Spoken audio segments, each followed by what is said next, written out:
The afternoon sun cut through the windows of Phoenix Combat Academy in sharp angles, illuminating dust particles that drifted through air, thick with the smell of sweat and rubber mats.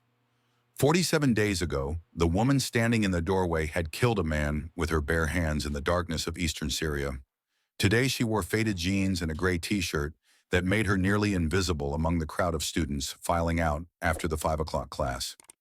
Kira Holloway had not planned to stop here. The gym was just another landmark from her past, a place she had trained briefly in 2011 before shipping out to Bud S, before the Navy had stripped away everything soft about her and rebuilt her into something harder, sharper, more dangerous. But she had made a promise to a dying man, and Kira Holloway kept her promises. Even to the dead, especially to the dead. The memory hit her without warning the way it always did. Not gradually, not gently, but like a fist to the chest that stole her breath and transported her back to that compound in eastern Syria. 4:30 in the morning, green glow of night vision, the smell of cordite and copper. Colton Beckett bleeding out 6 feet away while insurgents closed in from 3 directions. 3 rounds of 7.62 millimeter ammunition had torn through his chest. The body armor had stopped nothing at that range. Kira had been clearing the left side of the room when the shooter emerged from a concealed position she had missed. She had missed it. The failure was hers. And Colton had paid the price. He had stepped into the line of fire without hesitation. Not because he was trying to be a hero, because that was what teammates did. That was what brothers did. She remembered the weight of him in her arms, the way his blood had soaked through her gloves, warm at first, and then cooling as the minutes passed. The medic had worked frantically, but they all knew. Some wounds could not be fixed. Some prices could not be unpaid. His hand had gripped hers with fading strength. His voice had been barely a whisper, each word costing him effort he could not afford to spend. Take care of my old man Ghost. He is alone now. Promise me. I promise. His eyes had held hers for 3 more seconds. Then the light had gone out of them, and Colton Beckett had become another name on a wall, another flag-draped coffin, another absence that would never be filled. Kira had finished the mission because that was what the job demanded. She had cleared the rest of the building, secured the objective, called for extraction. She had maintained operational security, while a piece of her soul stayed on that floor with Colton's body. Now she stood in a gym in San Diego, 3 months and 4,000 miles from that compound, trying to keep a promise to a ghost. The gym looked different now. The walls that had once displayed faded posters of Brazilian jiu-jitsu legends now showed glossy photographs of the current owner, a man named Garrett Thornton, posing with various championship belts and trophies. His face appeared in nearly every image, his victories cataloged and celebrated, his ego documented in high resolution. The atmosphere had changed too. What Kira remembered as a welcoming dojo, where students helped each other improve, had become something colder, more competitive. The energy felt wrong. It felt like a place built on dominance rather than discipline, on proving superiority rather than developing skill. She watched the students drilling near the edge of the mat and noticed immediately what was wrong with their technique. They were training sport jiu-jitsu, the kind designed for points and competition brackets. Their movements were optimized for rules and referees for winning matches, rather than surviving encounters. None of them had ever learned what Kira had learned in places where the only rule was survival. She was about to leave when she heard the voice. Move faster, old man, or find another job. I do not pay you to take your sweet time. The words came from the center of the mat, where Garrett Thornton stood with his arms crossed over his chest. He was a solid man, 38 years old, with the kind of build that came from a lifetime of training. His black belt hung from his waist like a badge of authority, and his eyes held the particular arrogance of someone who had forgotten that belts measure skill, not character. At the edge of the mat, an elderly man knelt with a mop and bucket. He was perhaps 68, with silver hair cropped military short and shoulders that still held an echo of the strength they had carried decades ago. His hands trembled slightly as he wrung out the mop, and there was something in the careful way he moved that spoke of someone trying very hard to become invisible. Kira's eyes caught the tattoo on his forearm as he reached for the bucket. The eagle, globe, and anchor, United States Marine Corps. The ink had faded to a pale blue-green, the kind of aging that came from decades of sun exposure and hard living. But the symbol was unmistakable. A Marine, reduced to being screamed at by some gym owner with an ego problem. Then she saw his face clearly for the first time, and her heart stopped. She knew that face. She had seen it in photographs that Colton kept in his rack pictures he looked at before every deployment. She had heard stories about the man in those photographs, stories told late at night when sleep would not come, and memories demanded to be shared. Franklin Beckett, Frank, Colton's father, the man she had promised to find, the man she had promised to protect. He did not know his son was dead. The realization hit Kira like a physical blow. 3 months. Colton had been in the ground for 3 months, and his father was here mopping floors, being humiliated by a bully in a black belt, completely unaware that his son would never call again, never visit again, never have the chance to repair whatever had broken between them. "I am sorry, Mr. Thornton," the old man said quietly. His voice carried the rough texture of someone who had smoked for years and quit, or maybe someone who had breathed too much desert sand in places the government preferred not to discuss. "You told me to clean before the 6 o'clock class. I am just trying to—" "I told you to clean after everyone left." Garrett cut him off. "Can you not follow simple instructions, or is that too complicated for you?" 3 students remained in the gym pretending to adjust their gear while they watched the interaction with the guilty fascination of people who knew they were witnessing something wrong but lacked the courage to intervene. One of them, a young man who could not have been more than 19, caught Kira's eye and quickly looked away. There was shame in his expression, and something else. Recognition, maybe. Understanding. Garrett walked toward the old man, his bare feet slapping against the mat with the kind of deliberate weight meant to intimidate. When he reached the bucket, he did not step around it. He kicked it. Hard. Dirty water erupted across the mat, splashing over the old man's worn sneakers and the cuffs of his maintenance uniform. The bucket clattered on its side, rolling in a slow semicircle before coming to rest against the wall. "Now look what you did," Garrett said. "Clean it up. And this time, try not to make a bigger mess." The old man did not respond. He just knelt there staring at the spreading pool of water with the kind of resignation that comes from having your dignity stripped away so many times, you have stopped expecting people to return it. His jaw worked slightly like he was grinding his teeth, but he did not speak, did not protest, did not defend himself. Kira saw it then, the way his shoulders curved inward, the way his eyes had gone distant, retreating to some internal place where the humiliation could not reach him. She had seen that look before on the faces of prisoners of war, on the faces of men who had been broken by circumstances beyond their control. This was not just a man being mistreated by his employer. This was a warrior who had been ground down so far he had forgotten how to stand up. That was when Kira moved. She crossed the distance from the doorway to the mat in 10 measured steps, her boots making almost no sound against the floor. The 3 remaining students noticed her first, their conversations dying mid-sentence, as this stranger in civilian clothes walked onto training space like she had every right to be there. Garrett noticed a moment later, turning with the kind of irritated expression reserved for interruptions. "That is no way to treat a veteran," Kira said. Her voice was calm, level, carrying none of the anger that burned cold in her chest, especially not a Marine. Garrett's eyes swept over her, taking in the plain clothes, the lack of gym bag, the female features, that immediately categorized her in his mind as someone who did not belong in his world. "Who are you, his lawyer?" he asked. "This is a fight gym, princess, not a charity." The old man looked up at Kira, and she saw it then. The shame. The kind that came from needing a job badly enough to endure this kind of treatment. The kind that came from watching someone younger, stronger, more successful treat you like you were worthless. And knowing that if you spoke up, you would be looking for work at 68 years old in an economy that had already decided you were obsolete. But there was something else in his eyes too. Confusion. Why would a stranger defend him? What did she want?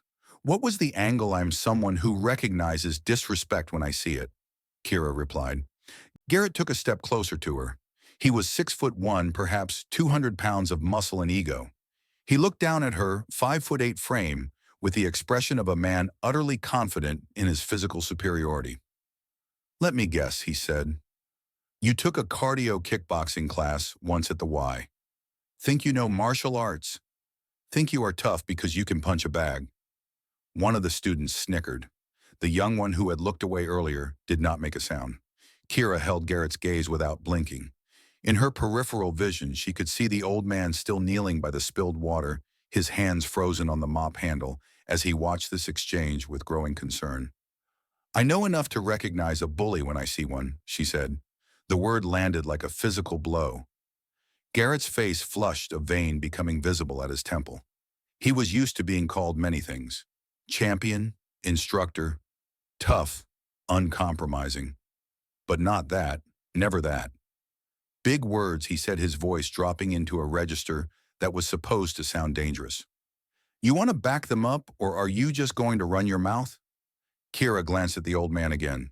Their eyes met for just a moment, and in that moment she saw what she had seen in 100 other veterans. The weariness, the weight of service that the civilian world could not understand and did not appreciate. The quiet dignity that could not be stripped away, no matter how much someone tried. She looked back at Garrett. "I will step on your mat," she said, "if that is what it takes to make a point." The gym went completely silent. Even the sound of the air conditioning seemed to fade into the background. Garrett's expression shifted from anger to something like anticipation. This was familiar territory for him. This was where he proved himself over and over against anyone foolish enough to challenge his authority in his own gym. "Unless you are scared," he added, the mockery thick in his voice. "I am not scared," Kira said. The young student who had been silent finally spoke up. "Ma'am, don't." His voice was quiet, urgent. "He hospitalizes people for fun. Just let it go." Kira turned to look at him. He was lean with the kind of posture that suggested military background despite his youth. There was concern in his eyes, genuine worry for a stranger who had been foolish enough to speak up. "What is your name?" she asked. "Declan, ma'am. Declan Ashford." The ma'am told her everything she needed to know. Military. Probably Army based on the bearing. Young, but he had seen something. The way he held himself spoke of training that went beyond civilian martial arts. "I appreciate the warning, Declan," she said, "but some things are worth the risk."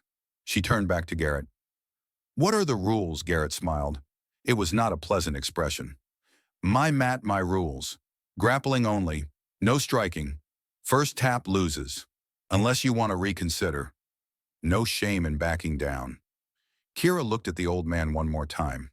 He was shaking his head slightly, his eyes pleading with her not to do this, not to risk herself for him. He had learned long ago that standing up for dignity usually just meant two people getting hurt instead of one. "I will need to borrow a GI," Kira said. Garrett's smile widened. "Meredith," he called out. A door at the back of the gym opened, and a woman emerged.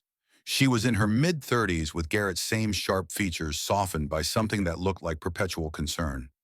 She wore yoga pants and a physical therapy clinic t-shirt, and she took in the scene with the weary expression of someone who had witnessed this kind of thing too many times before. "What now, Garrett?" she asked.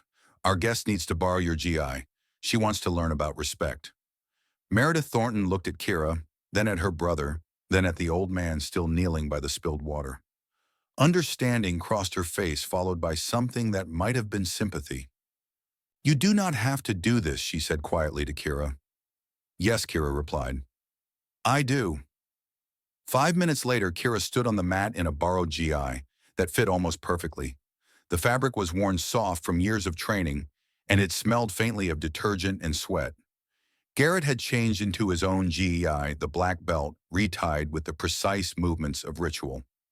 The three students had positioned themselves along the wall phones out ready to record. Word had spread somehow, and a few more people had filtered in from the parking lot. Nothing drew a crowd quite like the promise of violence. The old man had finished mopping up the spilled water. He stood near the wall, now the bucket and mop abandoned beside him. His hands were clasped in front of him, knuckles white with tension. Garrett began warming up with practiced movements, rolling his shoulders, bouncing on his toes, making sure everyone could see the fluid power in his frame. He was good. Kira could see that immediately. His movements were efficient, backed by years of training and competition. He had built his entire identity around being the most dangerous person in any room he entered. He had no idea what he was dealing with. Kira did not warm up. She simply stood on the mat, breathing steadily, letting her heart rate settle into the calm rhythm she had learned to maintain under circumstances far more stressful than this. In her mind, she was not in a gym in San Diego. She was in the cold waters off Virginia Beach during Hell Week hypothermia, setting in while instructors screamed that she would never make it. She was in the kill houses of Camp Pendleton, clearing rooms with live ammunition and zero margin for error. She was in 100 training scenarios where failure meant death, not embarrassment. This was just another test. And Kira Holloway had built a career out of passing tests that were designed to break her. "Ready whenever you are," sweetheart, Garrett said. The condescension in his voice was thick enough to cut with a knife.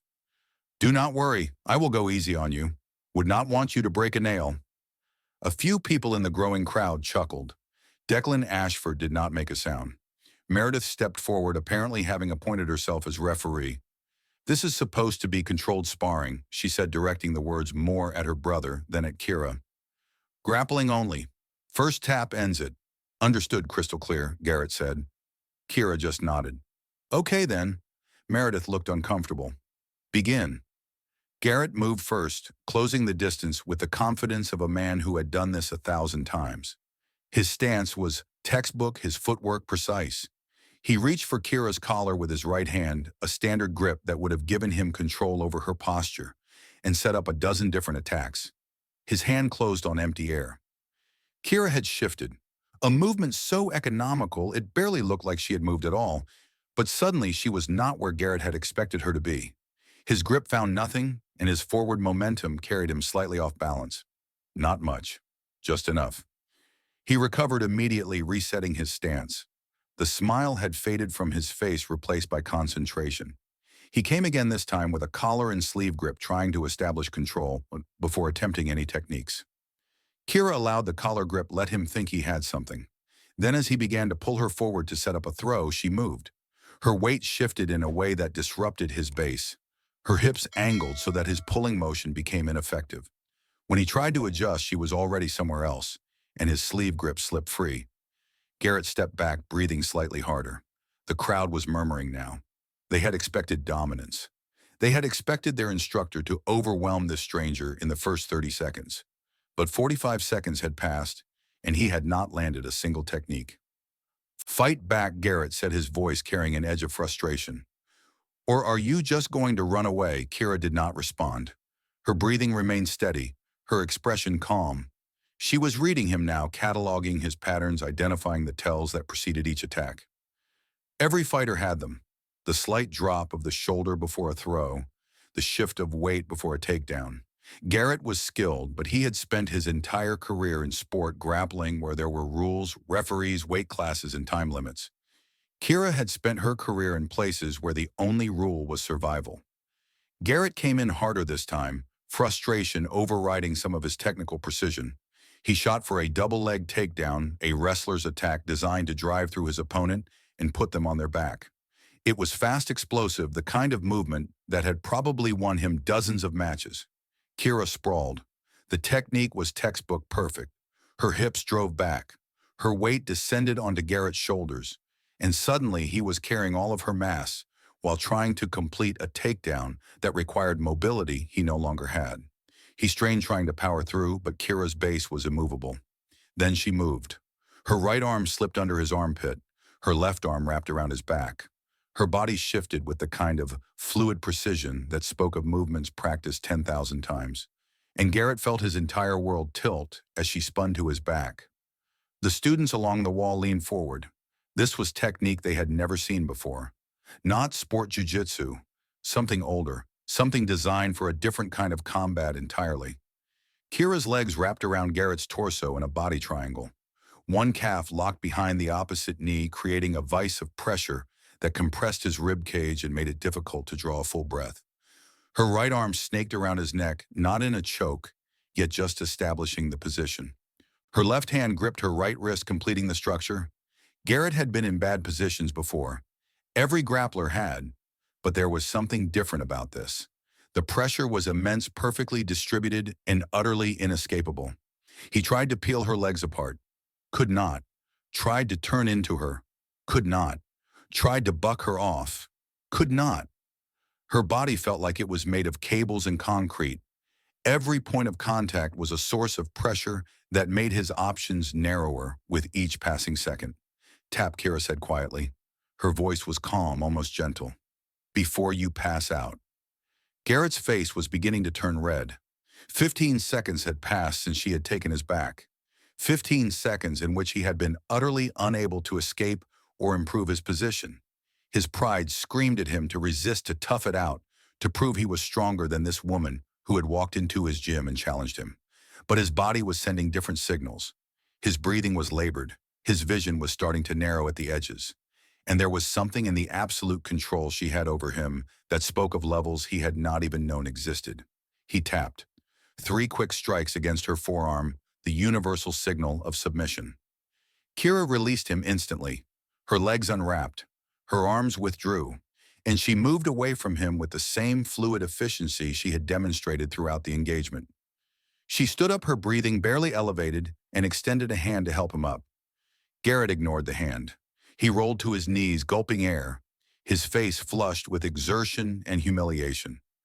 The gym was absolutely silent. Phones were still recording, capturing every moment of their instructor being dominated by a woman they had been watching with skepticism 90 seconds ago.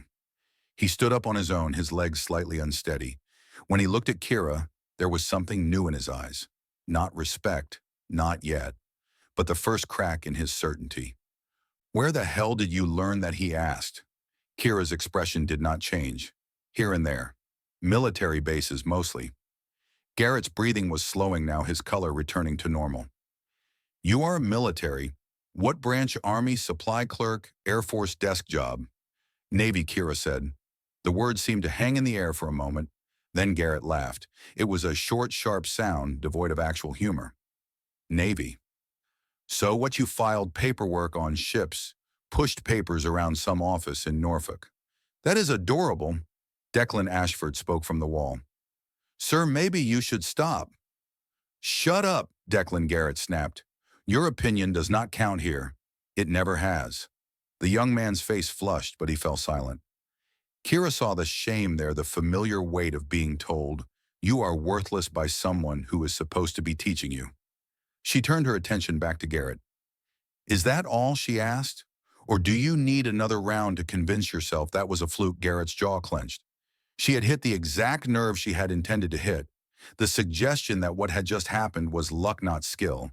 The implication that he needed to prove something, to reassert his dominance, to erase the last 2 minutes from everyone's memory. Actually, he said, I think we need to do this properly. No GI, no rules, MMA sparring, tomorrow 6 p.m., unless you are scared. Kira glanced at the old man by the wall. He was shaking his head slightly, his expression pleading with her not to accept. This was not his fight. He had survived 68 years by keeping his head down, by enduring humiliation, rather than risking confrontation.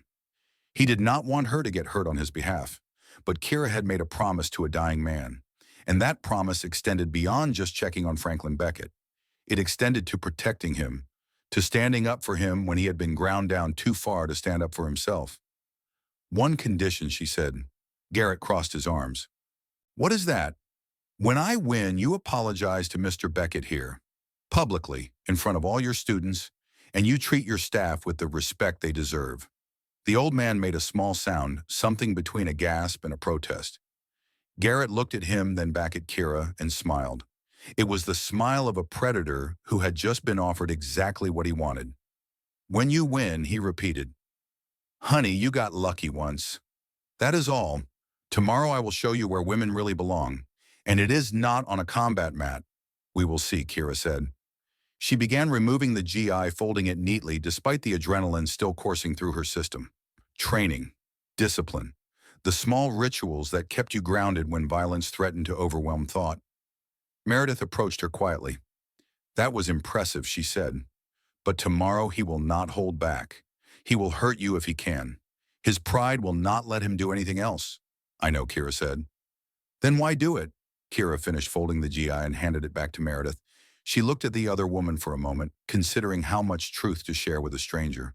Because someone has to, she finally said. Meredith held her gaze for a long moment.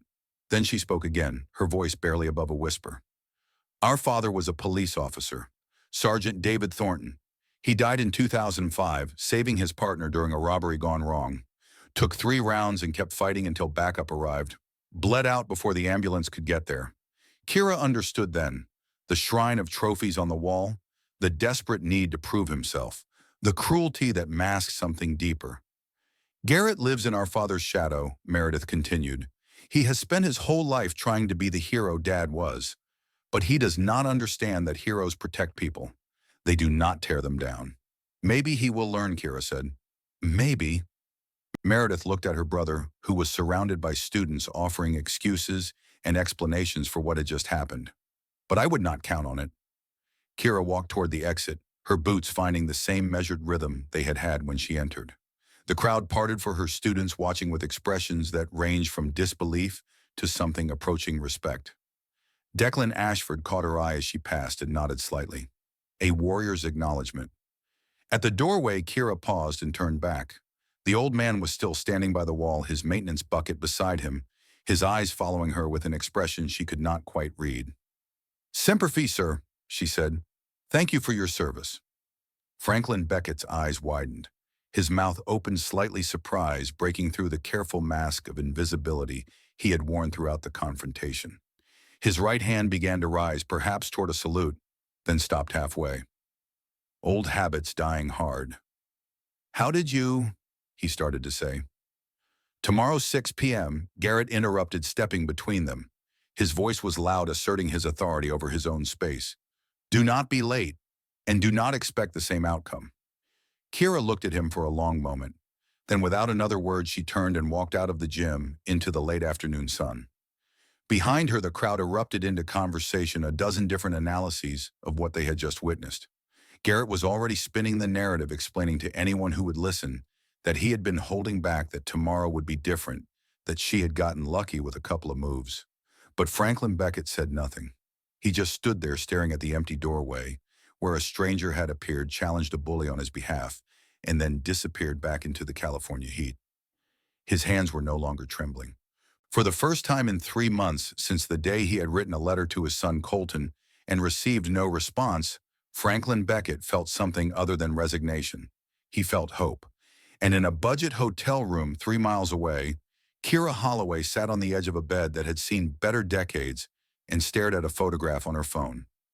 Colton Beckett, smiling in his dress whites the day he had earned his trident. "I found him," she said to the image. "Your old man. He is working as a janitor in a gym, and the owner treats him like garbage. But I found him." She paused, her throat tightening.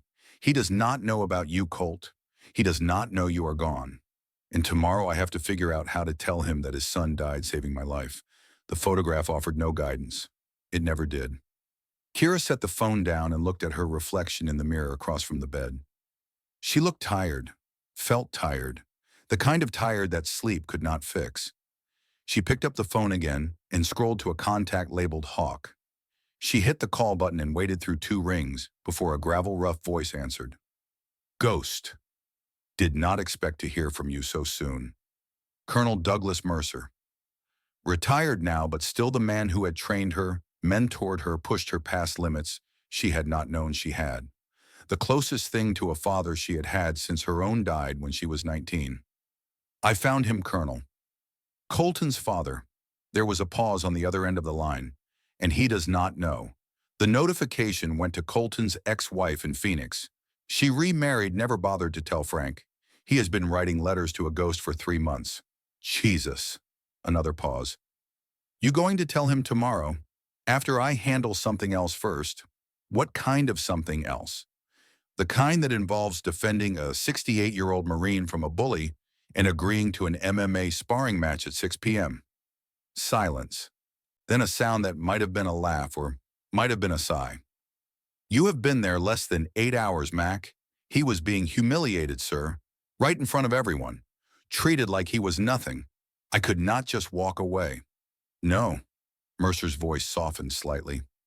"I do not suppose you could. That has never been your strong suit." Kira felt something warm spread through her chest. After 10 years of service, she had learned that the bonds formed in combat ran deeper than family, stronger than blood. "I will be fine, Colonel. It is just a gym fight. I know you will be fine. That is not why I am concerned. Then why? Because tomorrow you are going to tell a father that his son is dead. And that is going to be the hardest thing you have ever done. Harder than Bud S., harder than Syria, harder than anything. Kira closed her eyes. I know. Get some sleep, Ghost. You are going to need it. The call ended, leaving Kira alone in the silence of a cheap hotel room, with ghosts that would not stay quiet, and a promise that was getting more complicated by the hour. She lay back on the bed and stared at the ceiling. Water stains formed abstract patterns overhead, years of slow leaks leaving marks that the budget hotel's maintenance had never bothered to fix. Tomorrow she would tell Franklin Beckett that his son was dead. Tomorrow she would fight a man whose ego demanded he prove his dominance over a woman who had embarrassed him. Tomorrow she would keep a promise to a ghost who had given his life so she could keep breathing. But tonight she would try to rest. She closed her eyes, but sleep would not come. Colton's face waited behind her eyelids the way it always did, the way it always would. I promise, she whispered to the darkness. I promise. The sun set over San Diego, painting the sky in shades of orange and red. Somewhere in this city, Franklin Beckett was probably writing another letter to a son who would never read it. Somewhere Garrett Thornton was probably telling himself that tomorrow he would prove women did not belong in his world. And somewhere between the ghosts of the past and the promises of tomorrow, Kira Holloway prepared herself for whatever came next, the same way she always had, with quiet determination, and the absolute certainty that some fights were worth having, regardless of the cost.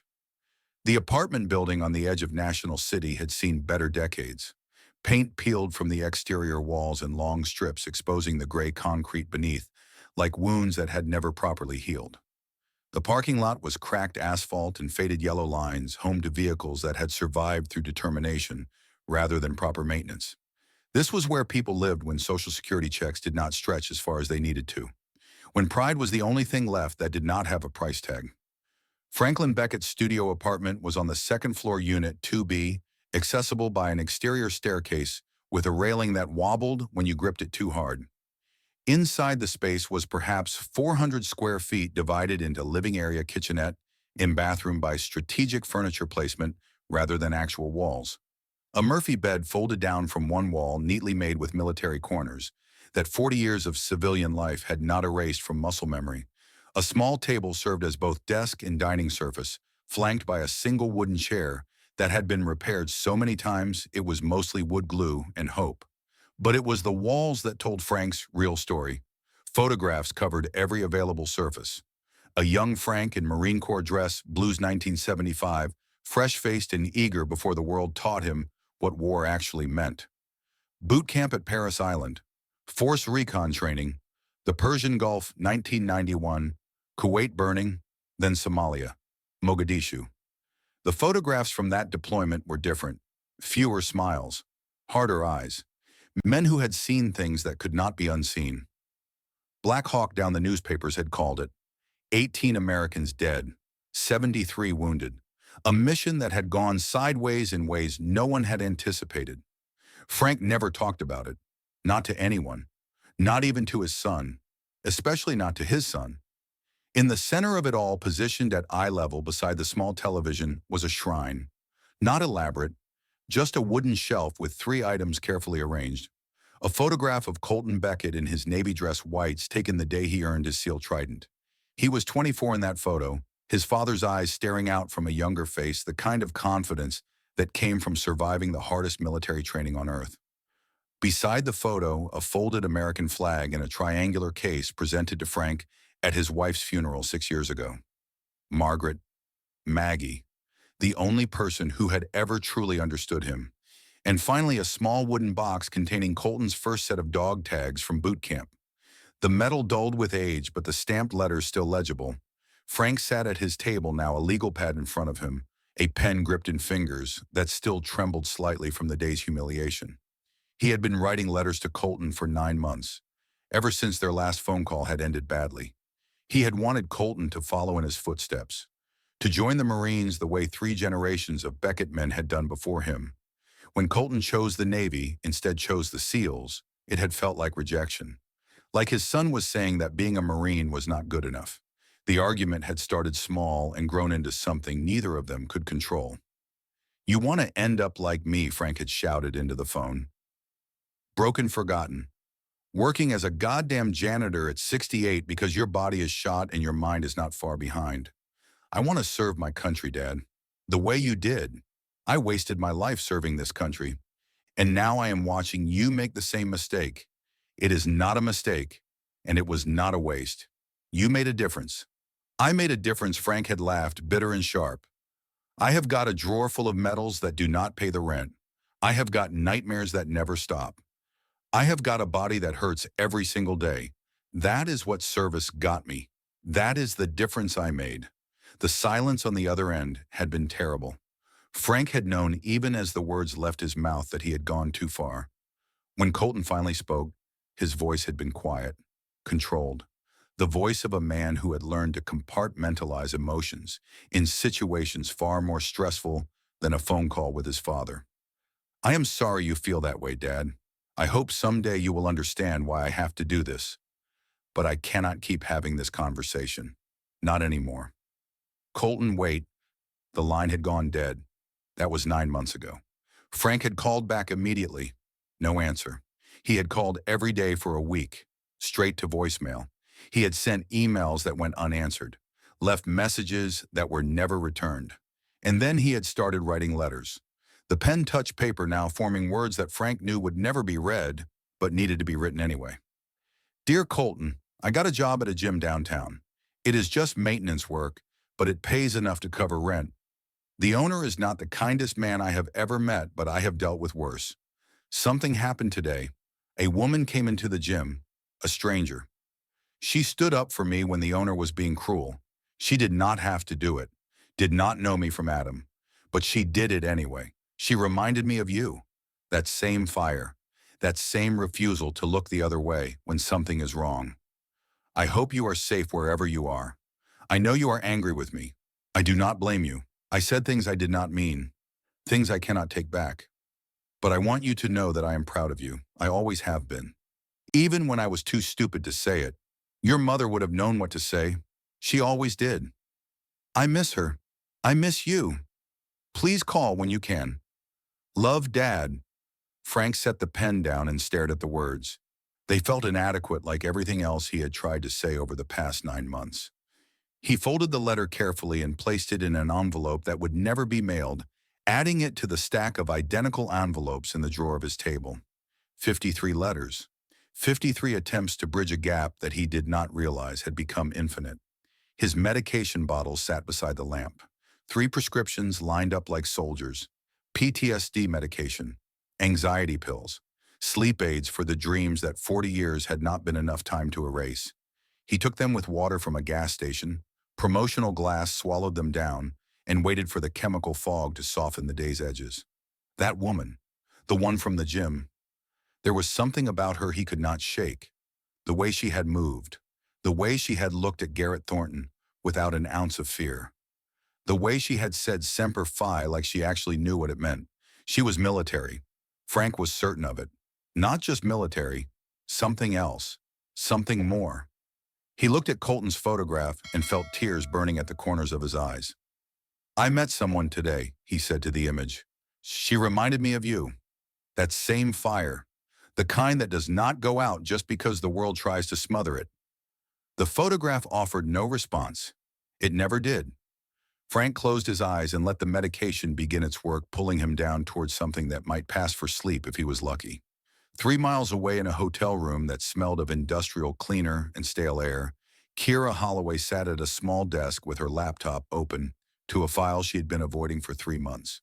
After action reports from the Syria deployment, official documents that reduced human tragedy to clinical language and tactical assessments, she scrolled to the entry dated May 15th. At approximately 04:30 local time, SEAL Team 3 conducted a direct action raid on a suspected insurgent safe house in eastern Syria. Initial breach was successful with no enemy contact. Upon reaching the second floor, the element was engaged by hostile fire from a concealed position. Petty Officer Second Class Colton Beckett identified the threat and moved to suppress drawing fire away from his teammates. During the engagement PO2, Beckett sustained multiple gunshot wounds to the chest and abdomen. Despite immediate tactical combat casualty care, PO2 Beckett succumbed to his injuries at 4:47 local time. His actions directly resulted in the survival of 3 team members and the successful completion of the mission.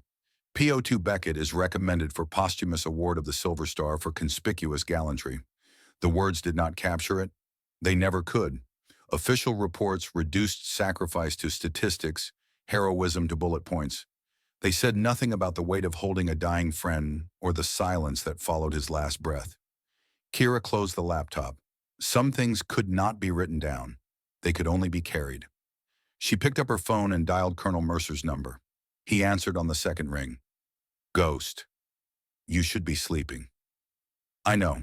I just needed to talk through tomorrow. The old man, I am going to tell him in the morning, before the fight. He deserves to know before anything else happens. Mercer was quiet for a moment. That is the right call, hard but right. How do I do it, Colonel? How do I tell a father that his son is dead? You open your mouth and you say the words. There is no gentle way, Mac.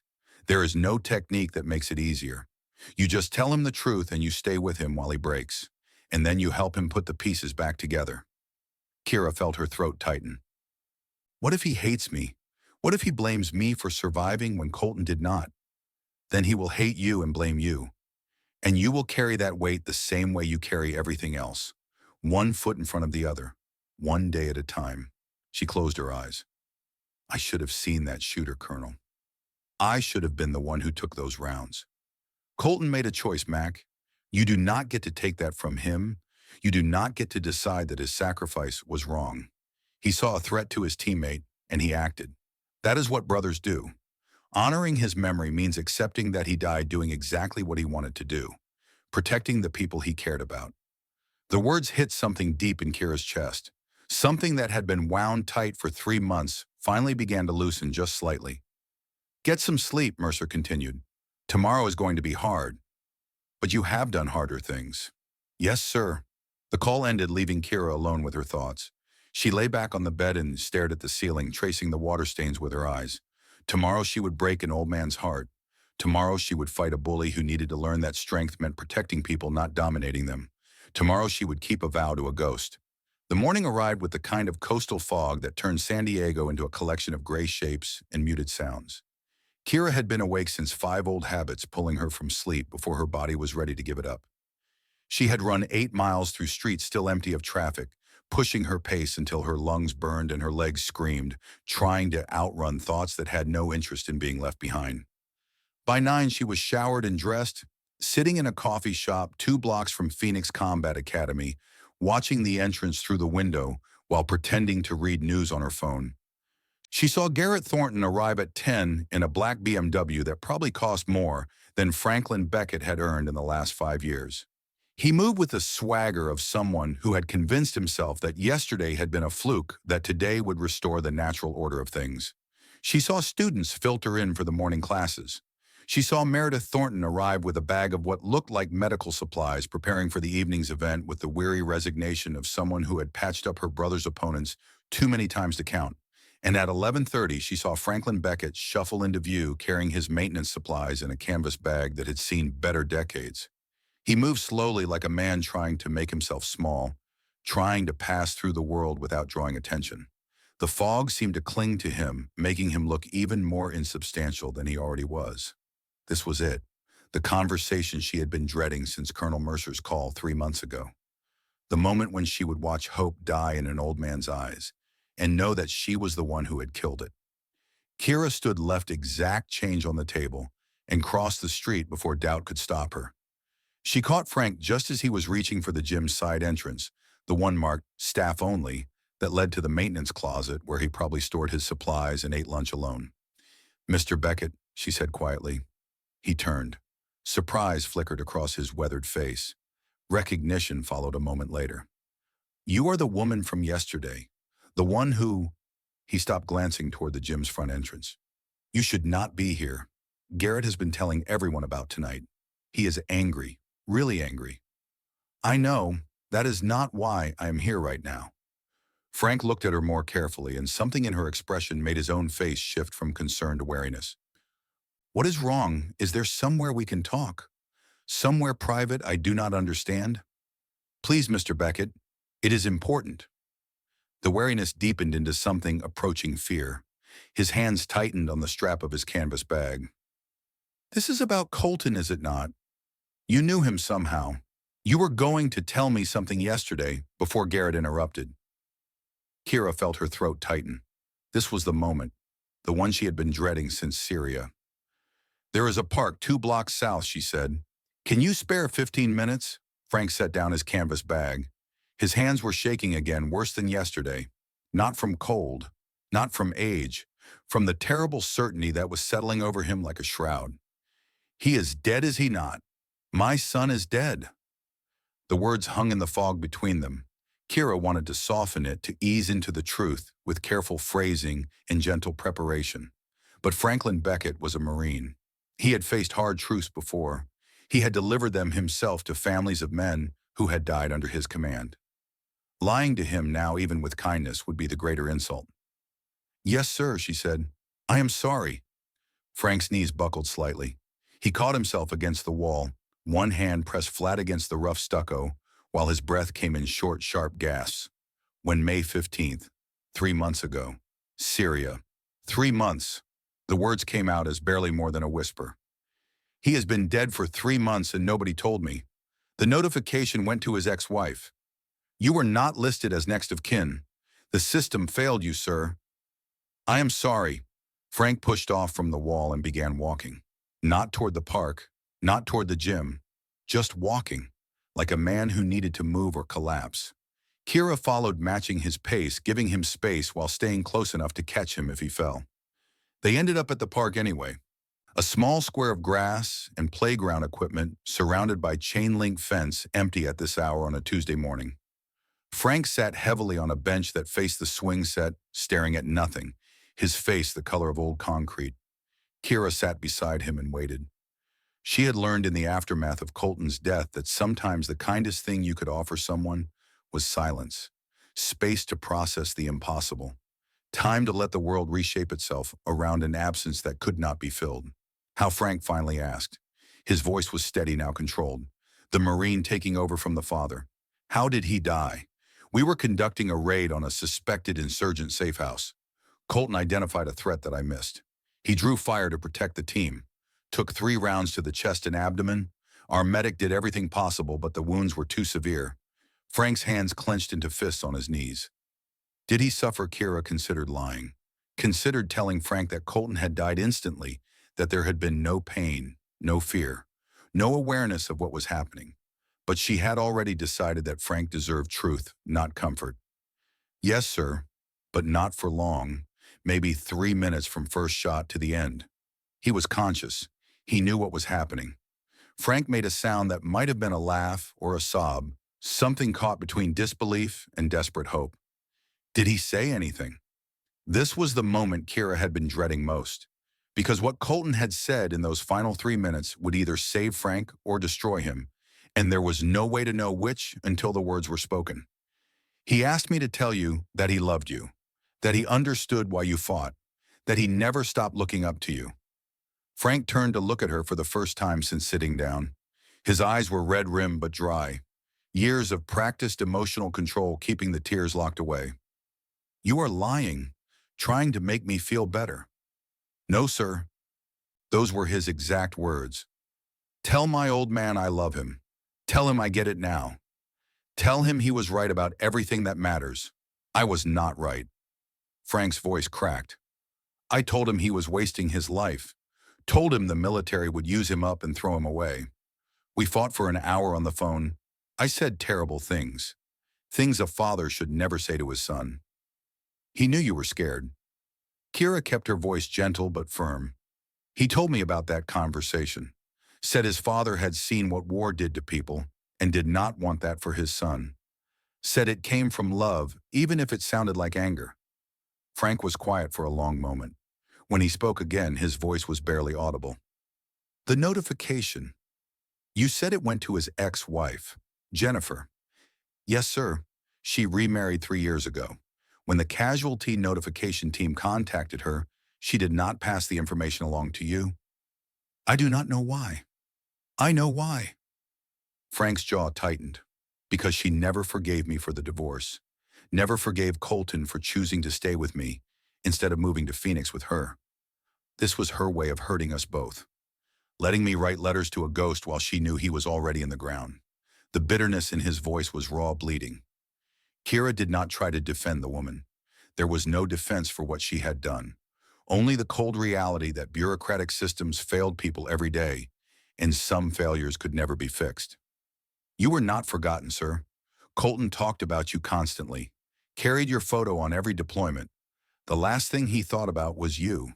The last words he spoke were about you. Frank stood abruptly. I need to go. I have a job. Bills do not stop just because your world ends. Mr. Beckett, do not. He held up one hand. Do not tell me it gets easier. Do not tell me time heals.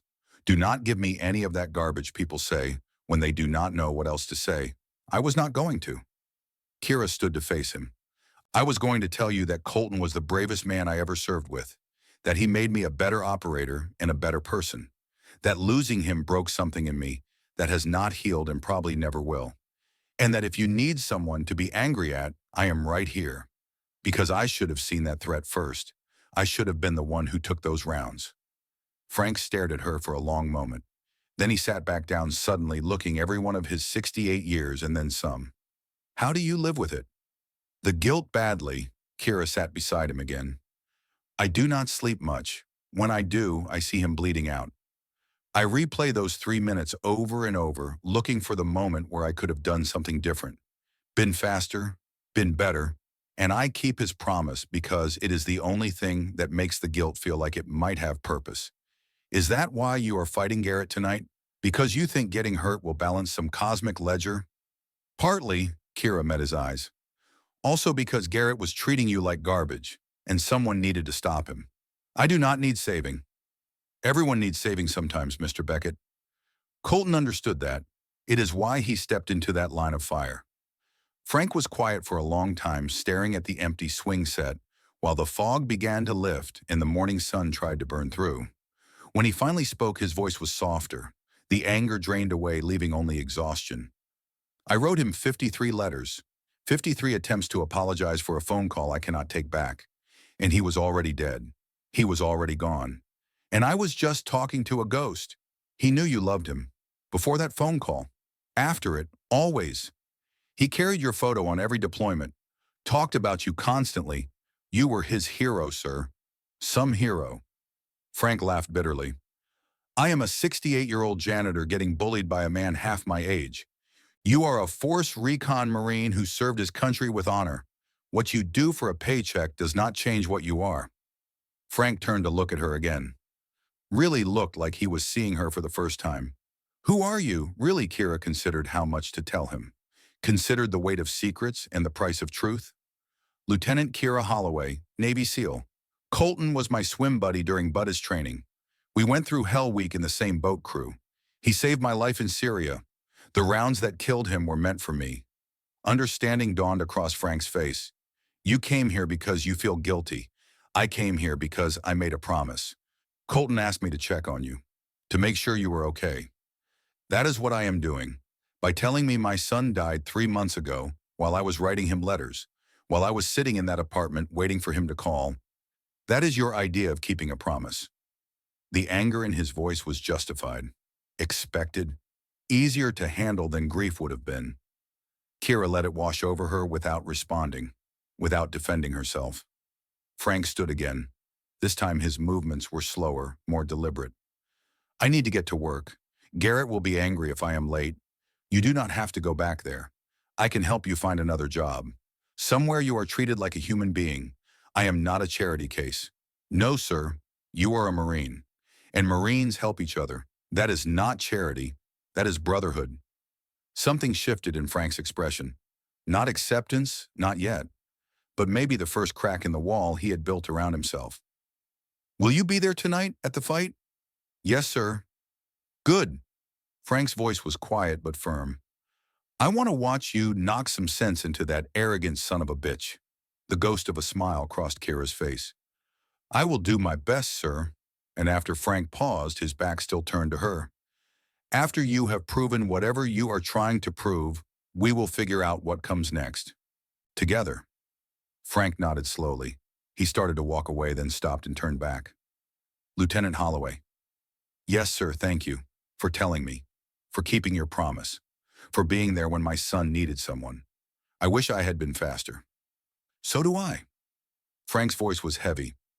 But you were not, and he made his choice. Do not dishonor it by pretending you had control over what he decided to do. Then Franklin Beckett walked away, his shoulders a little straighter than they had been, heading toward a job that diminished him, but that he would do anyway, because pride and bills required it.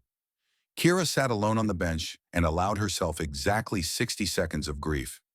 60 seconds to feel the weight of what she had just done, the pain she had caused, the hope she had extinguished. Then she stood, squared her shoulders, and began preparing for what came next. The hours between noon and evening stretched and compressed simultaneously. Kira returned to her hotel, mechanically checked her gear, and tried not to think about Colton's last moments or Frank's broken expression. At 1700 hours, she began the walk to Phoenix Combat Academy.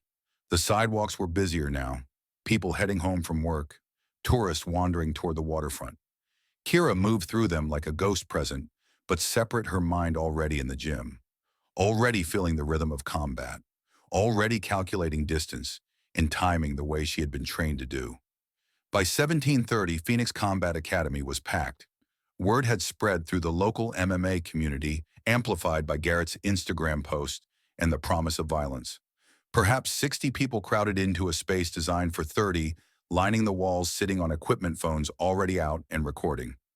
Nothing drew a crowd like the promise of someone getting hurt. Kira entered through the front door, her eyes scanning the room automatically. Threat assessment, exits, potential obstacles, the habits of combat that never fully switched off. Garrett Thornton stood on the mat, warming up with practice movements, throwing combinations into the air. Each punch, each kick was calculated to intimidate, to remind everyone watching why they had put their money on him.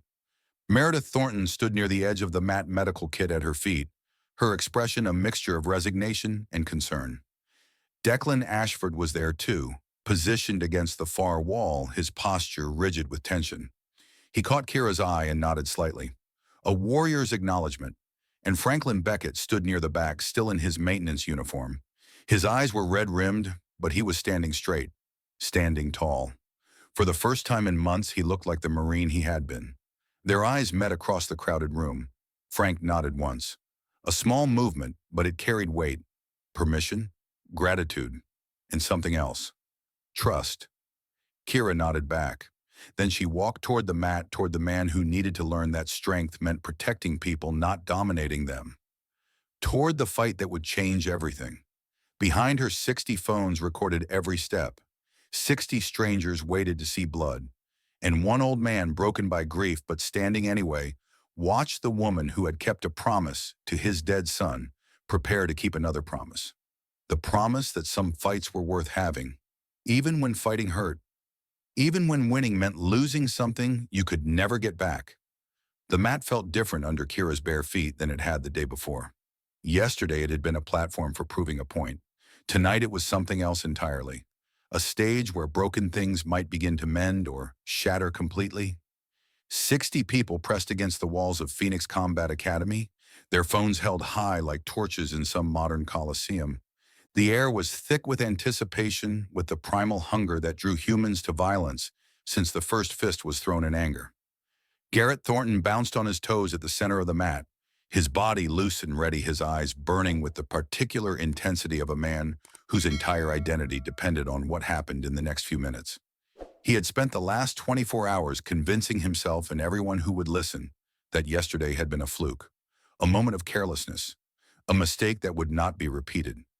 Tonight he would prove that the natural order still held, that strength meant what he believed it meant, that women did not belong on combat mats no matter what tricks they had learned. Kira stood at the edge of the mat, her breathing steady, her heart rate settling into the calm rhythm that had carried her through firefights and interrogations, and moments when death had been close enough to touch. She wore compression shorts and a fitted athletic top. Her hands wrapped her feet bare. She looked small compared to Garrett, vulnerable almost. The kind of opponent that betting men dismissed with a glance. But Franklin Beckett, standing against the far wall, with his maintenance uniform still bearing the stains of a day's work, knew better. He had seen warriors before, had been one himself in streets that ran red with blood and buildings that burned like funeral pyres. He recognized what Garrett could not see, the stillness before the storm, the absolute calm of someone who had faced worse and survived. Meredith Thornton stepped forward, her medical kit positioned within easy reach, her face tight with the particular exhaustion of someone who had watched her brother destroy himself for years and been powerless to stop it. "Same rules as yesterday," she said, her voice carrying over the murmur of the crowd. "MMA sparring. Fight ends on tap, knockout, or referee stoppage." "Understood." Garrett nodded without looking at her, his eyes locked on Kira with predatory focus. Kira simply raised one hand in acknowledgement. "Touch gloves," Meredith said. Garrett moved forward, his gloves extended in the traditional gesture of respect between fighters. But his eyes told a different story. They promised pain. They promised humiliation. They promised revenge for every moment of doubt he had experienced since yesterday. Kira stepped forward to meet him. Their gloves touched briefly, and then Garrett attacked. He did not wait for Meredith to say begin, did not observe the protocols that govern civilized competition. He exploded forward the instant contact was made, his right hand, already swinging in a vicious overhand that would have ended the fight in the first second if it had landed. Kira was not there. She had read his intention in the shift of his weight, the tension in his shoulders, the particular angle of his eyes. She slipped the overhand by fractions of an inch, feeling the wind of its passage across her cheek, and pivoted outside his lead leg. Garrett's momentum carried him forward into empty space. He recovered quickly, spinning to face her, his combinations continuing without pause. Left hook, right cross, low kick, high kick. Each technique was thrown with bad intentions, with the full power of a man who had spent his life training to hurt people. Kira moved through the assault like water through rocks. Slip, parry, check, redirect. She did not counter, did not attack, simply denied him the satisfaction of landing anything clean. While she read his patterns, cataloged his tells, learned the rhythm of his violence. Garrett pressed harder, frustration beginning to color his technique. His combinations became wilder, less precise. He was swinging for the knockout, trying to end things with a single shot that would erase yesterday's humiliation and restore his sense of self. 30 seconds passed, then 60. The crowd's energy shifted from anticipation to confusion. They had expected dominance. They had expected their champion to overwhelm this woman who had dared to challenge him. Instead, they were watching a masterclass in defensive movement, watching someone who understood violence so deeply that she could stand in its center and remain untouched. "Fight back," Garrett shouted, his voice ragged with effort. "Stop running and fight." Kira did not respond with words. She responded with a takedown.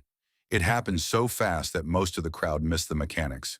One moment Garrett was pressing forward with a jab-cross combination. The next moment Kira had changed levels, shot inside his reach, and wrapped her arms around his torso in a body lock that felt like steel cables. Her hips shifted, her feet adjusted, and Garrett felt his entire world rotate as she executed a suplex that drove him into the mat with controlled precision. The impact was significant but not damaging. She had pulled the technique at the last moment, absorbing some of the force herself, rather than slamming him into the canvas with full power. A statement, not an attack. "I can hurt you," the throw said. "I am choosing not to." Garrett scrambled to his feet, his face flushed with exertion and humiliation. The crowd was murmuring now, phones tracking every movement, social media algorithms already beginning to amplify what was happening. Kira stood relaxed at the center of the mat, her breathing barely elevated. "Get up," she said quietly. "We are not done." Garrett charged again, abandoning technique for pure aggression. He shot for a double-leg takedown, the kind of wrestling attack that had won him dozens of matches against opponents who did not know how to defend it. Kira sprawled perfectly, her hips driving back her weight, descending onto his shoulders. But she did not stay there, did not grind him into the mat the way she could have. Instead, she spun to his back, her legs wrapping around his torso, one arm snaking under his chin. The arm triangle was locked before Garrett fully understood what was happening. Pressure compressed the arteries on both sides of his neck, cutting blood flow to his brain with surgical precision. He had perhaps 4 seconds before unconsciousness. He spent 2 of them trying to power out, spent the third realizing he could not. He tapped desperately on her arm, the universal signal of submission. Kira released immediately and stood stepping back to give him space. "Stand," she said. One word. A command. Garrett stayed on his hands and knees, gasping for air, his mind struggling to process what had just happened. He had trained for 15 years, had won championships, had built an empire on the foundation of his physical superiority. And this woman was toying with him. The realization was worse than the submission, worse than the humiliation of tapping in front of his students and followers. She was not fighting to win. She was fighting to teach. And the lesson was devastating. He pushed himself to his feet, swaying slightly. His eyes found Kira's across the mat, and something in his expression had changed. The arrogance was cracking. The certainty was eroding. But pride pushed him forward one more time. He attacked with everything he had left, throwing punches and kicks with desperate intensity, trying to land something, anything that would salvage his sense of self. Kira let him come. She absorbed a glancing blow to her shoulder, checked a kick with her shin, slipped a hook that would have rattled her teeth if it had connected clean. Then she moved. Her counter was a thing of brutal beauty, a short elbow that he never saw coming, landing precisely on the cluster of nerves above his eyebrow. Not hard enough to cut, not hard enough to knock him out, just hard enough to stun. In the moment of his confusion, she was behind him. Her legs wrapped around his waist. Her arm slid under his chin in a rear naked choke that was textbook perfect. She did not squeeze. She held the position, her mouth close to his ear, and spoke quietly enough that only he could hear. "I am not here to destroy you, Garrett. I am here to show you something. There are levels beyond what you know. There are people who have trained in ways you cannot imagine for purposes you do not understand. Your gym, your belts, your trophies, they mean nothing in the world I come from. But that does not make you worthless. It makes you someone who has a chance to grow, if you choose to take it." Garrett's body had gone still. He was not fighting the choke, was not struggling to escape. He was listening. "The man you have been treating like garbage," Kira continued. "Franklin Beckett. He is a Force Recon Marine. He served in the Gulf War. He survived Mogadishu. Black Hawk Down. Do you understand what that means? Do you have any idea what that man has seen, what he has done, what he has sacrificed?" Garrett made a small sound that might have been acknowledgement. "You have been bullying a warrior who has forgotten his worth," Kira said. "A man who served his country when you were still in diapers. And you have done it because it made you feel powerful, because breaking him down made you feel like you were building yourself up." She paused, letting the words sink in. "Your father was a hero. He died protecting his partner. That is the legacy you inherited. And this is what you have done with it. Humiliating old men. Proving dominance over people who cannot fight back. Is this what Sergeant David Thornton would have wanted his son to become?" The name of his father hit Garrett like a physical blow. His body shuddered in Kira's grip. "I am going to let you go now," she said. "And when I do, you have a choice. You can continue being the man you have been, or you can start becoming the man your father would have been proud of." She released the choke and stepped back. Garrett stayed on his knees for a long moment, his head bowed, his shoulders heaving with emotions he had spent years refusing to feel. The crowd was absolutely silent. 60 phones recorded every second, but no one spoke. No one moved. The energy in the room had shifted from bloodlust to something else, something that felt almost sacred. Declan Ashford broke the silence. "She is a Navy SEAL," he said, his voice carrying clearly across the gym. "Lieutenant Kira Holloway, SEAL Team 3, one of the first women to complete Bud's training." The words detonated like a bomb. Suddenly, everyone was moving, talking, searching on their phones. The murmur became a roar as people discovered what Declan had known, what he had recognized in Kira's movements from the first moment he saw her. She was not just trained, she was elite, the highest level of American special operations. A warrior who had operated in the shadows of the world, doing things that most people could not imagine. Garrett looked up at her from his knees, understanding finally dawning on his face. Why, he asked, his voice barely audible above the crowd. Why did you not tell me? Because it should not matter, Kira replied. Mr. Beckett deserved respect regardless of who I am. He earned it through decades of service to this country. You should have seen that without needing me to prove it. Garrett's head dropped again, his hands pressed flat against the mat, supporting weight that had suddenly become unbearable. I am sorry, he said. The words were quiet, broken. I am so sorry. Do not apologize to me. Kira's voice was firm but not unkind. Apologize to him. She turned and gestured toward Franklin Beckett, who stood against the far wall, his weathered face wet with tears he had stopped trying to hide. The crowd parted as Garrett rose to his feet and walked toward the old man. Each step seemed to cost him something. Pride, certainty, the armor he had built around himself for 15 years. He stopped in front of Frank and dropped to his knees again. This time the position was not defeat. It was supplication. Mr. Beckett, he said, his voice cracking, I have treated you terribly. I have disrespected you in ways that are unforgivable. You served this country with honor, and I repaid that service with cruelty. Frank looked down at the younger man, his expression unreadable. My father was a police officer, Garrett continued. Sergeant David Thornton. He died in 2005, saving his partner's life. I have spent every day since then trying to live up to his memory, trying to be the hero he was. But somewhere along the way, I forgot what heroism actually means. It does not mean being the strongest. It does not mean proving dominance.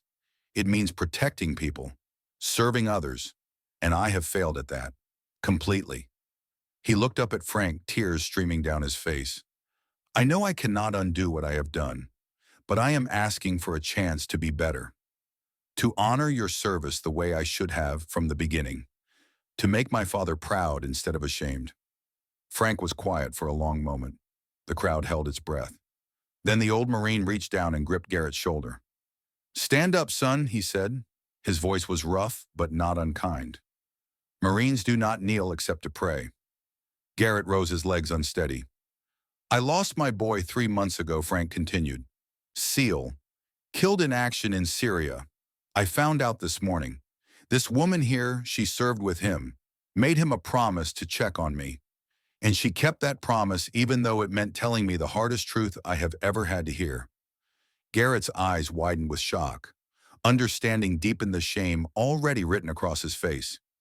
She stood up for me when I could not stand up for myself, Frank said. Fought for me when I had forgotten I was worth fighting for. That is what real strength looks like. Not dominance, not ego, just the courage to protect people who need protecting. He turned to look at Kira, and something passed between them. Grief, yes, but also gratitude, and the beginning of something that might with time become healing. I forgive you, Frank said to Garrett. Not because you deserve it, but because carrying hate is too heavy when you are already carrying grief. And because my son would have wanted me to give you the chance to change. Garrett wiped his face with shaking hands. I will not waste it, sir. I swear. Do not swear to me, Frank said. Swear to yourself, and then keep that oath every single day for the rest of your life. The crowd began to stir, the intensity of the moment giving way to uncertain murmurs. People did not know how to process what they had witnessed. They had come for violence and found something entirely different, something that would stay with them long after the videos were shared and the comments were posted. Meredith Thornton pushed through the crowd and wrapped her arms around her brother. He collapsed into her embrace, sobbing openly now, years of suppressed emotion finally breaking through the walls he had built. Kira stepped back, giving them space. Her work here was almost done, but not quite. She walked to where Frank stood, his shoulders straighter than they had been that morning, his eyes clearer despite the tears. How are you doing, sir? She asked quietly. I do not know, Frank admitted. I am not sure I will know for a long time, but I am still standing. That has to count for something. It counts for everything, Kira said. 6 months later, the sun hung low over Fort Rosecrans National Cemetery, painting the sky in shades of orange and gold that reflected off the Pacific Ocean below. White headstones stretched in precise rows toward the horizon, each one marking a life given in service, a sacrifice made for something greater than self. The memorial service for Colton Beckett drew a larger crowd than Kira had expected. Members of SEAL Team 3 stood in formation, their dress whites crisp against the California sunset. Colonel Douglas Mercer had flown in from Virginia, his presence a testament to the bonds that service created. Meredith Thornton stood near the back, her brother beside her. Garrett had changed in the months since that night at the gym. The arrogance was gone, replaced by something quieter, more thoughtful. He had started a new program at Phoenix Combat Academy, one focused on service rather than dominance, on building people up rather than breaking them down. Declan Ashford stood beside Garrett, his posture straighter than it had been 6 months ago. He wore his army dress uniform, the insignia of a combat medic instructor, freshly pinned to his collar. Fort Sam Houston had accepted his application. His TBI had not disqualified him from teaching others how to save lives. If anything, it had made him better at understanding what wounded warriors needed. Franklin Beckett stood at the center of it all, his Marine Corps dress blues pressed sharp, despite the decades since he had last worn them. The medals on his chest caught the fading light bronze and silver, reminders of sacrifices made in places most Americans had forgotten. Kira stood beside him in her own dress, whites her SEAL trident gleaming against the fabric. She had not worn this uniform since Colton's death, had not been sure she would ever wear it again. But today demanded formality. Today demanded honor. The ceremony began with the presentation of colors flags snapping in the ocean breeze. A chaplain spoke words of comfort and commitment, of sacrifice and eternal rest. Members of the SEAL team shared memories of Colton's stories that painted a picture of a man who had lived fully and died protecting the people he loved. Then Frank stepped forward to give his eulogy. The crowd fell silent as he approached the podium. His hands trembled slightly as he unfolded a piece of paper, but his voice was steady when he began to speak. "I was not always a good father," he said. "I made mistakes. I said things I should not have said. I let fear speak for me when love would have been better. My last conversation with my son was an argument. Words I cannot take back. Silences I cannot fill." He paused, gathering himself. "For 3 months I wrote letters to Colton. 53 letters, trying to apologize, trying to explain, trying to bridge a gap that I did not realize had become permanent. I did not know he was already gone, that he had died protecting his teammates, that his last thoughts had been of me." Frank's voice cracked, but he pressed on. "A woman named Kira Holloway brought me the truth. She had made a promise to my son as he lay dying, a promise to check on me, to make sure I was okay. She kept that promise even though it meant delivering news that would break my heart, even though it meant facing my anger and my grief." He turned to look at Kira, who stood with tears streaming down her face. "Lieutenant Holloway showed me what real strength looks like. It is not about dominance or winning fights. It is about keeping promises, standing up for people who cannot stand up for themselves, carrying burdens that no one asked you to carry because someone has to carry them." He turned back to the crowd. "My son was that kind of strong. He saw a threat to his teammate, and he acted without hesitation. He gave his life so that others could live. That is the definition of a hero. That is the legacy he left behind." Frank's hand reached into his pocket and withdrew a folded piece of paper. "I never got to send this," he said. "Never got to tell him what it contains. So I am going to read it now. Not because he can hear me, but because the words need to be spoken out loud." He unfolded the paper and began to read. "Dear Colton, I got a job at a gym downtown. It is just maintenance work, but it pays enough to cover rent. Something happened today. A woman came into the gym, a stranger.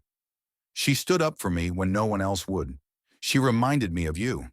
That same fire, that same refusal to look away when something is wrong." His voice broke. "I hope you are safe wherever you are. I know you are angry with me. I do not blame you. I said things I did not mean, things I cannot take back.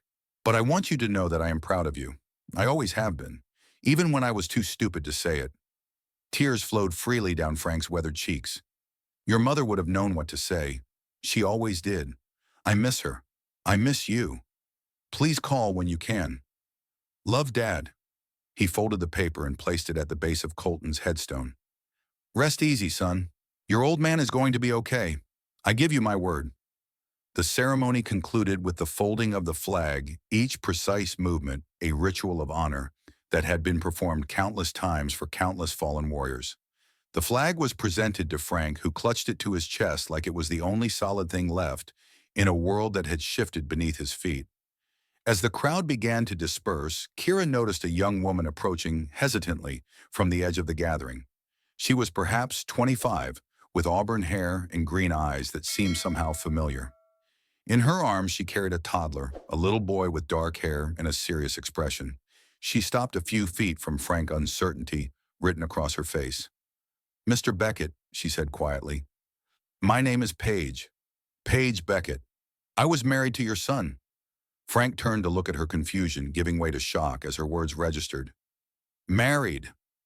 We got married 6 months before his last deployment," Paige continued. "It was quick, just a courthouse ceremony. Colton wanted to wait to tell you until he got back, until you two had worked things out. He said you had argued and he wanted to make peace before introducing us." Frank's eyes moved from Paige to the child in her arms. "And this is—" "Owen," Paige's voice trembled. "Your grandson. Colton never got to meet him. I was 8 months pregnant when he deployed. Owen was born 3 weeks after his father died. The world seemed to stop." Frank stared at the little boy, at the dark hair that was exactly the shade Colton's had been, at the serious expression that mirrored photographs of Colton at the same age. His grandson. His son had left behind a son. The grief that had been a constant weight in Frank's chest shifted, making room for something else. Something that felt like hope, like purpose, like a future that might contain more than just memories and regret. "Can I," he started, his voice breaking, "can I hold him?" Paige stepped forward and carefully transferred Owen into Frank's arms. The little boy looked up at his grandfather with curious eyes, studying this new face with the intensity that toddlers brought to everything they encountered. "Hi, Owen," Frank whispered. "I am your grandfather. I wish your daddy could see this. He would be so proud of you." Owen reached up and grabbed Frank's finger with a grip that was pure Beckett stubbornness. Something broke in Frank then, but it was not the breaking of despair. It was the breaking of ice in spring, the cracking of walls that had stood too long, the release of pressure that had been building for decades. He cried, openly, without shame. Tears of grief for the son he had lost. Tears of joy for the grandson he had found. Tears of gratitude for the woman who had honored a vow and led him here to this moment, to this child who represented everything that Colton had been and everything that Colton's legacy would become. Kira watched from a few feet away, her own eyes wet, her heart full of something she had not expected to feel. Peace, not the absence of pain. The pain would never fully fade, but peace nonetheless. The knowledge that she had done what Colton asked, that she had taken care of his old man, that Frank would not be alone anymore. Colonel Mercer appeared beside her, his weathered face soft with emotion. "You did good, Ghost," he said quietly. "Better than good." "I honored a vow," she replied. "That is all." "No, it is more than that. You gave that man a reason to live. You gave him family when he thought he had lost everything. That is not just keeping a promise. That is changing a life."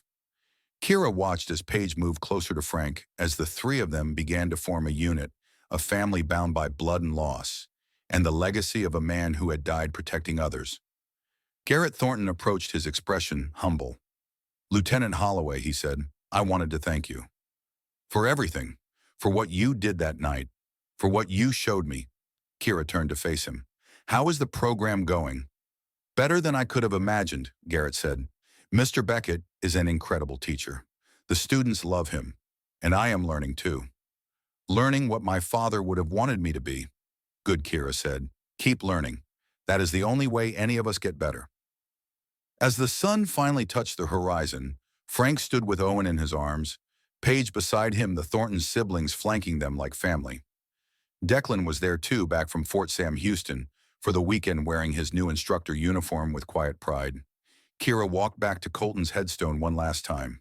She knelt and traced his name with her finger. "Rest easy, brother," she whispered. "Your old man is not alone anymore. I gave you my word." The wind carried her words away toward the ocean, toward whatever lay beyond. She stood squared her shoulders and walked toward the parking lot where the others were waiting. Behind her, Frank's laughter mixed with Owen's babbling, and Garrett's voice carried across the cemetery as he promised to teach the boy martial arts when he was old enough. The circle was not just complete, it was expanding. Colton Beckett's legacy would live on, not in stone and ceremony, but in the lives he had touched, the family he had protected, even in death, and the warriors who refused to let his sacrifice be forgotten. That was what Kira Holloway had fought for. That was the vow she had honored. And that was worth more than all the medals in the world. As they walked back toward the parking area, Kira looked back one last time at the memorial stone. Colton's name was carved there alongside his dates, his rank, his decorations. But that was not what she saw. She saw her swim buddy pushing through Hell Week with determination that matched her own. Saw him laughing during training, serious during operations, human, in the quiet moments between chaos. Saw him making the choice that ended his life and saved hers, because that was what brothers did for each other.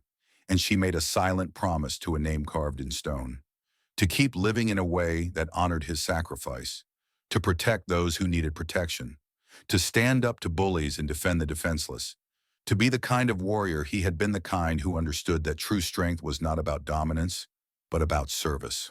What now? Mercer asked as they reached the parking lot.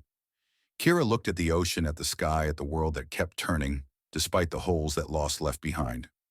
Now I go back to my team, back to the work. But I will visit, check on Frank, make sure Garrett stays on the right path. Keep the promise, always keeping promises. It is what we do, Colonel. It is who we are. And as the last light faded from the sky, Lieutenant Kira Holloway walked toward whatever came next, carrying the weight of promises kept, and the knowledge that some fights were worth having, some stands were worth taking, and some warriors, even in death, could change the world simply by showing others what courage looked like.